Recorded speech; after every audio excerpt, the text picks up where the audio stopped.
आता जी बैठक झाली ही कशा संदर्भात आहे? हे बघा, ही बैठक अतिशय सुस्पष्टरित्या सांगायचा मी प्रयत्न करणार आहे.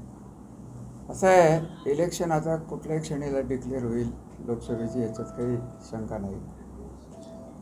माढा मतदारसंघात सोलापूरचे 4 आणि सातारचे 2 असे 6 मतदारसंघ आहेत. आम्ही सगळेजण इथं जे उपस्थित राहिलेले ते अजितदादाला मानणाऱ्या राष्ट्रवादी काँग्रेसचे अनुयायी कार्यकर्ते आहोत. तर माझ्या मनात असा विचार आला आणि मग मी आबासाहेबांना आणि माझे बंधू संजीवराजांना सांगितलं की एकत्रित बैठक घेऊन दिनांक 6 मार्च रोजी पार्टीने जी बैठक बोलवलेली आहे मुंबईमध्ये, तिथं आपली भूमिका काय मांडावी अशा दृष्टीने आम्ही आज बैठक घेतलेली आहे. आणि एकमताने आमचा ठराव झालेला आहे की माढा लोकसभा मतदारसंघ हा राष्ट्रवादी काँग्रेस अजितदादांच्या गटाकडे यावा आणि ही उमेदवारी पक्ष आणि युतीचे सरकार, युतीचे जे सहकारी आहेत हे ठरवतील त्याप्रमाणे हे काम होईल, अशा पद्धतीने हा कार्यक्रम झालेला. सर, एक पक्ष जागा 1 पक्ष 3 इच्छुक आले अशा नाराजी किंवा बंडखोरी सुद्धा होऊ शकते याला सांगा. बघा, आम्ही अजितदादांना मानणारी माणसं, अजितदादा शिस्तप्रिय आहेत, आम्ही स्वतः शिस्तप्रिय आहेत. त्यामुळे आमच्यात ही बंडखोरीचा प्रश्न येणार नाही. लोकशाही आहे, मागायचे अधिकार तुम्ही मान्य करता पक्षाला, त्या दृष्टीने आम्ही मागतोय. का मागू नये? त्यांचं झालं काय, पुढं काय परिणाम होतील पक्षसृष्टी बघून घेते. आज खासदार आलते, विद्यमान खासदार आलते माढा भागामध्ये, तर रस्त्यावरती गाजरं टाकण्यात आली. मग काय? No comment. गाजर ज्यांनी टाकली त्यांना विचार. नाही, जर जागा सोडली तर बंडखोरी होणार, तो पुढचा विषय आहे. रणजितसिंह नाईक निंबाळकरांना भाजपामधूनच विरोध होतोय सध्या, आणि ते बघा, आम्ही भारतीय जनता पार्टीचे सहकारी नाही किंवा कार्यकर्ते नाहीत. तुम्ही आम्हाला हे प्रश्न का विचारताय? भारतीय जनता पार्टीचे उमेदवार आहेत त्याचा तुम्ही प्रचार करणार. पार्टी जेव्हा युतीचे नेते ठरवतील त्या दृष्टीने मग आम्ही पावलं टाकू.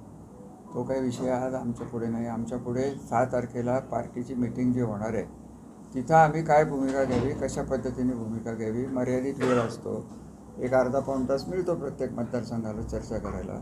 त्या दृष्टीने टाकलेली ही 6 मतदारसंघातली प्रमुख मंडळी आणि प्रमुख कार्यकर्ते बोलवले गेलेले आहेत. माढा लोकसभेमध्ये सध्या जे महायुतीतले जे आमदार आहेत, शहाजीबाबू पाटील असतील, बबनदादा शिंदे आहेत, संजय मामा शिंदे आहेत, जयकुमार गोरे आहेत, या सगळ्यांनी रणजितसिंह नाईक निंबाळकर यांना निवडून आणण्याचे हे दिले. 2 लाखाचं लीड देतो असं बबनदादा.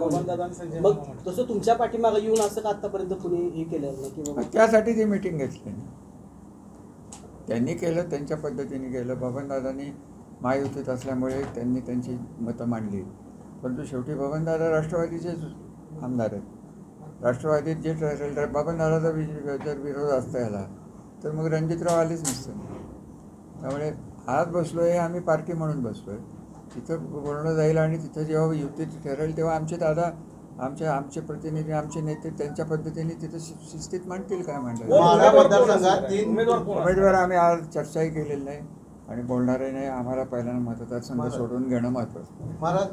माढा मतदारसंघात 3 आमदार हे अजितदादा विचाराचे गटाचे आहेत, तर या मतदारसंघावर आपण दावा करतो. आता त्यासाठी तर बसलो आहे ना, कशासाठी बसलो? उद्याच्या बैठकीत आग्रही मांडणी राहणार का ती जागा? 101% राहणार. आता राष्ट्रवादी काँग्रेसचा माढा बालिकेला मांडत होतो पहिल्यापासून, पवारसाहेबांनी निवडल्यापासून तो देशात माहीत झालेला आहे.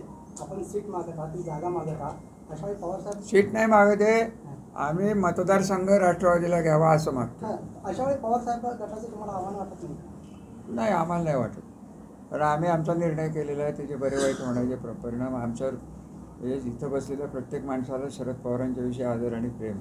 आमची काही कारणं असतील, तो काही विषय इथं आज घेण्याचं कारण नाही, कारण तो विषय माझ्या दृष्टीने संपलेला आहे.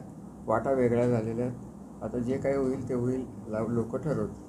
माढा लोकसभेमध्ये मोहिते पाटील आणि तुम्ही निंबाळकरांना उमेदवारी मिळू नये असं अनेक दिवस झालं चर्चा चालू आहे. म्हणजे मोहिते पाटलांना पण उमेदवारी मागितलेली आहे.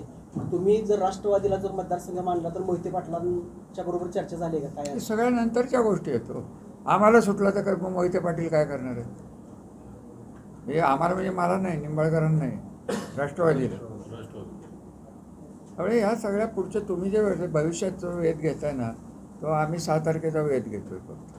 तर पुढे काय होईल आम्हाला काय आज बसायचं कारण नाही. आमचे नेतृत्व आहेत, ते आम्हाला सांगतील ते आम्ही करू. आज शरद पवारांनी महादेव जानकरांना ऑफर दिली त्यांना जर दिली तर धनगर समाज वर्सेस मराठा समाज बाकीच्या काय- कशा पक्षाचं पद्धतीचं आहे? राष्ट्रवादी काँग्रेसच्या पक्षाच्या मीटिंगमध्ये इतर पक्षाचं बोलायचं काय कारण आहे आणि आम्हाला ते विचारून आम्ही काय उत्तर देणार आहे? हा विचार जो तुम्ही आहे हा महायुतीचे नेतृत्व करतीलच ना, की जर तिकडनं अजून कोण असेल, अजून कुठल्या पार्टीतनं कोण असेल ते इथे योग्य तो उमेदवार द्यावा हे ते ठरवतील ना. हे दुसऱ्याची भूमिका अँटिसिपेट करून मगच हे सगळं ठरणार ना.